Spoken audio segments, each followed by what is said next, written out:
Shabbat Shalom, Shabbat Shalom. Today we'll be just talking about the eternal temple. The eternal temple. And there is one that is there, alive and well. Let's go to the scriptures. We're going to go to King James. We're going to go to the book of Habakkuk. And that name is a Hebrew name, which means embrace or cling to Yah, cling to the Lord. All right? And you hear some familiar verses in here often. But we're going to see what the prophet is really saying as he sees what's going on.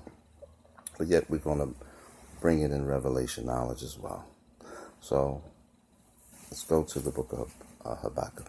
All right, chapter 2. And it reads, I will stand upon my watch and set me upon the tower, and will watch to see what he will say unto me, and what I shall answer when I am reproved, when I'm corrected. Hear the prophet.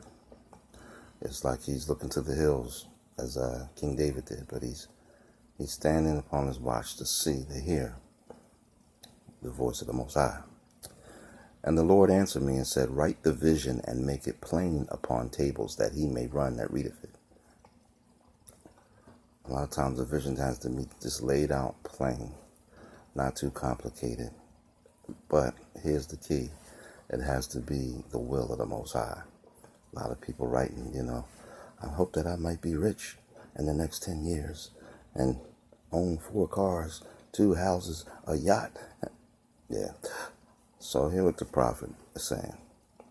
And the Lord answered me and said, write the vision and make it plain upon tables, that he may run that readeth it. Now the vision isn't always what you want a vision. Some of this has to do with what the Lord may have, a vision the Lord have given. And that's what you need to write. Sometimes you see some powerful things, a powerful dream that may be coming your way. But you have to write it down, and you have to meet the will to receive it. That's why the Most High is saying, make it plain. But check out the next verse. For the vision is yet for an appointed time, but at the end it shall speak and not lie. Though it tarry, wait for it, because it will surely come. It will not tarry. So it takes a while, but wait for it. But it's an appointed time. So a lot of things in our lives, it's an appointed time. Some people get disappointed, and then they cut it off before the appointed time, because everything has to match the vision. And it's got to be the will of the Most High. Revelation knowledge. Behold, his soul which is lifted up is not upright in him, but the just shall live by faith. It's talking about, I'm just going to use revelation knowledge just in the modern sense, for things that you may desire, not necessarily material and all these other things. There's a satanic force and spirit that comes up against it, and that soul is not right, and it's Satan going to and fro, seeking whom he may devour. Let's continue. Behold, his soul which is lifted up is not upright in him, but the just shall live by faith. Now he that endure to the end shall be saved. So you have to endure this thing by faith, because we walk by faith and not by sight when you see all these things coming about. Yea, also because he transgresseth by wine, he is a proud man, neither keepeth at home, who enlargeth his desire as hell, and is as death, and cannot be satisfied, but gathereth unto him all nations, and heapeth unto him all people. Now here the revelation knowledge, talking about the power and the force of Satan, heaping to himself all nations. Yet he's just drunk in his own vainglory of what he's trying to do in these last days, and just going through with bloodshed and trying to bring all nations. But you can use it in revelation knowledge for things that you deal with in your life, when you see that same type of spirit happening, which can rise up in anybody. But this is talking about prophecy, last day prophecy, about a specific satanic force that does these things. gathering up all people, and the desire is as hell. Like nothing is where it won't hold back. I want everything, even all the way to death, and it's to the death of other people and all the different nations. Now let's read. Shall not all these take up a parable against him, and a taunting proverb against him, and say, Woe to him that increaseth that which is not his? How long unto him that ladeth himself with thick clay? Because the satanic force is taking all from all different nations things that don't belong to him. Again, it's Satan going to and fro, seeking whom he may devour. The father of lies, a murderer from the beginning, and has destruction on its behalf, seeking whom he may devour, killing and stealing and doing. Shall they not rise up suddenly that shall bite thee, and awake that shall vex thee? And thou shalt be for booties unto them? Because, again, all the different nations going to see there's one powerful satanic nation doing all these things. But you can use it in a revelation knowledge for the times and for what you may be dealing with in your life when you see the force just coming against all of the platforms of your life, or all of the situations or endeavors, just coming and trying to take everything, like the locust and the cankerworm type thing. Because thou hast spoiled many nations, all the remnant of the people shall spoil thee, because of men's blood, and for the violence of the land and of the city and of all that dwell therein. So because eventually all the nations are going to rise up. And because they ain't going to forget all of the bloodshed that came about to build, one unified nation by going through everybody else's and causing all this havoc and death. Woe to him that coveteth an evil covetousness to his house, that he may set his nest on high, that he may be delivered from the power of evil. Some of these type of powers want to fill their temple with evil and doing evil, that they may set themselves high above all the other nations, even though they might not be called as the true nation, the other nations of the Most High, which are the 12 tribes. Thou hast consulted shame to thy house by cutting off many people, and hast sinned against thy soul. So that satanic power is called sin to its own self, and it don't care because it's of Satan. But it cut off all these different people and everything to get to this point. For the stone shall cry out of the wall, and the beam out of the timber shall answer it. So it's just kind of like an analogy how it's not being unnoticed by the Most High. All of this stuff, just like the rocks cry out, like the MessiYah said, if y'all don't praise me, the rocks will cry out.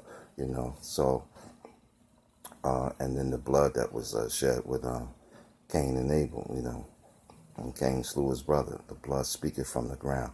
Is this stuff not going unnoticed? Again, today's message is there is one that's in the temple. You might not feel like it. You might think he's asleep or slumbering, but he's not. Let us continue. Woe to him that buildeth a town with blood, and establish a city by iniquity, by sin. That's what you see people building towns. They're going and raiding, or that satanic force going in and taking over all of the nations and building its own establishment. High as the nest, high as the moon, that it can fly up and be above everything. Revelation knowledge. Behold, it is not of the Lord of hosts that the people shall labor in the very fire, and the people shall weary themselves for very vanity. See, for meaningless things.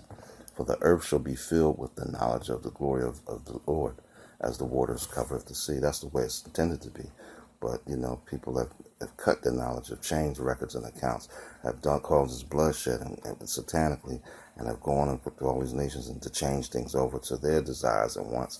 Evil as hell, spread out as hell, never holding back, just doing the various things they can do as a takeover. Woe unto them. Woe means destruction unto him that giveth his neighbor drink, that putteth thy bottle to him and maketh him drunken also, that thou mayest look on their nakedness. Like, let's forget the times and fall back. Man, take a sip of this, man. Come on, man. We just and all that. And even the mother of Babylon, drunken with the blood, revelation knowledge, of the saints and the prophets. As it talks about in Revelation. Just ignoring the fact that there is a Messiah in the temple. Thou art filled with shame for glory. Drink thou also, and let thy foreskin be uncovered. The cup of the Lord's right hand shall be turned unto thee, and shameful spooning shall be on thy glory. As the Messiah, as he's in the temple seeing these things. For the violence of Lebanon shall cover thee, and the spoil of beasts which made them afraid because of men's blood, and for the violence of the land of the city, and of all that dwell therein. What profiteth the graven image, that the maker thereof hath graven it? The molten image, and a teacher of lies, that the maker of his work trusteth therein to make dumb idols.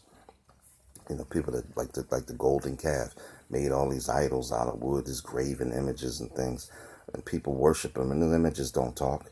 They don't speak nothing prophetic back. They don't have breath or spirit or truth or life. They see not, they talk not, they taste not. There's nothing they can do. But yet some of these idiots, they worshiping a stone, or worshiping some horns on a bull, or some this, or some fat idol with a bunch of fruit around it, or whatever the case may be. And they ain't throwing no shade. I'm just coming out with what the scriptures say. Tell the truth and shame the devil. And choose this day whom you're going to serve. Are you going to serve the living, the Most High, or are you going to serve dumb idols? You know what I mean? But anyway, this satanic forces goes over, taking over everything. But the people from all the different nations want to rise up, and you can use this prophecy in your own life of what you may see coming against you on every side and every angle. Satanic force taking possessions and spoils and things, and it's filling itself up. Be encouraged about the vision given to the prophet Habakkuk. Woe unto him that saith to the wood, to these idols, awake, to the dumb stone. Dumb means can't speak. Arise, it shall teach. You see that? Telling the stone, don't go over here, the stone is going to get up and teach us. I'm reading out of the scriptures, and it's of no private interpretation. The Bible says, behold, it is laid over with gold and silver, and there is no breath at all in the midst of it. There's no breath inside of it. It's just a stone. This little statue here with a bunch of fruit around it. These things, all these different graven images are made of this and all that. And following people that say, worship this, do this, tossed to and fro with every wind of every doctrine, having a form of godliness, but denying the power. All these things. Let's read this last verse. But the Lord is in his holy temple. Let all the earth keep silence before him. The Messiah is in his temple, and the earth needs to keep silence before him. They need to understand. Some days you need to meditate and pray and know that he is living. He's alive and well. He got off the cross with all power in his hand, and he sits high and he looks low from one end of the earth to the other, and he sees the things, the deeds of man and women, and all of us fall short of the glory of the Most High. But he will take vengeance. Fiery indignation is coming. Judgment is coming. And he will judge the quick and the dead. And the book of life will be opened up. And the angels that are judging the 12 tribes of Israel. And these things are coming to pass. It may seem like no one's watching. No one's caring. All this murder. All this bloodshed. All this hatred. All this whatever is going on. Dope. Stabbings. Killings. Children being slaughtered. All these evil things. It may seem like Satan is just running wild, and you feel hopeless and helpless, and all this sickness and death, and all these evil things, and witchcrafts and warlocks, and all these attacks and jabs and stabs and spells cast, and all this evil tongues rising up in judgment against you. All these different things, strongholds and the landmines and pits and open graves that men walk over, setups and traps and schemes and plots by the evil one and by Satan, and who he gets in. He can get into anybody, any color, any nation, and cause this havoc when he feels like it. But you gotta trust in the Most High and make that vision plain and believe and know that restoration and redemption will come one day in the new kingdom, which is called New Jerusalem in heaven. Shalom.